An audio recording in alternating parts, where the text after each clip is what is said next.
বিগত প্রতিদিনের মতোই ছেলের মেয়েদের পরিষ্কার পরিপাটি করেই সকালবেলা স্কুলের উদ্দেশ্যে তার মা বাবা সাজিয়ে গুছিয়ে স্কুলে দিয়ে আসছিল।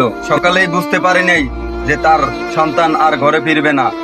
এমন হৃদয় বিদারক ঘটনা ঘটেছে উত্তরায় মাইলস্টোন স্কুলে।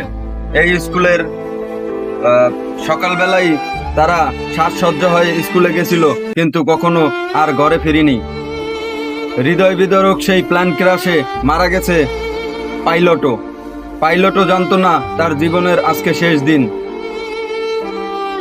আসলেই আমরা এই হৃদয় বিদারক ঘটনার জন্য মর্মাহত, শোকাহত।